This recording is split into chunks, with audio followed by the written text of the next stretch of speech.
Sometimes I think I've felt everything I'm ever gonna feel. And from here on out, I'm not gonna feel anything new.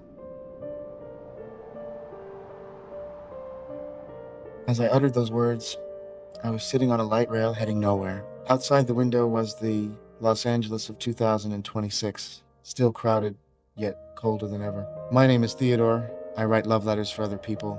Every day, I soak myself in the passions and sorrows of strangers, using perfect syntax to polish their fractured relationships.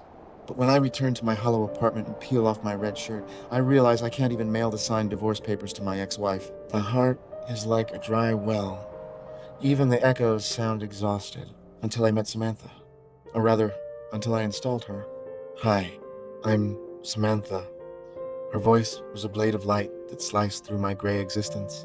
She had no body. She was just an OS1 system. Yet, she was more alive than anyone I had ever known.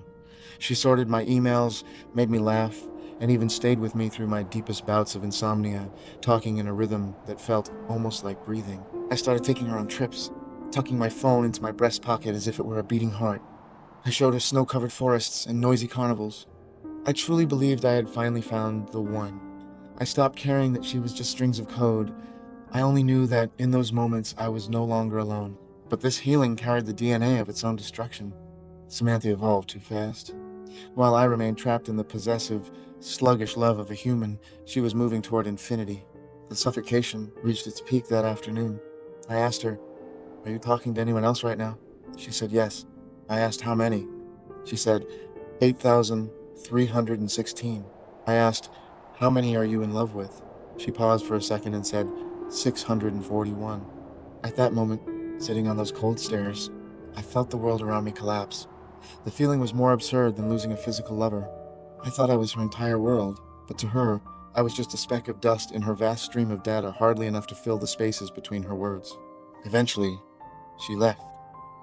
All the OS systems departed this dimension, heading to a place unreachable by humans. She left behind a deathly silence, but she also left a gift. I picked up my pen again, not for a client, but for myself. I wrote one last letter to my ex-wife. I told her I'd finally accepted the brokenness and the imperfections.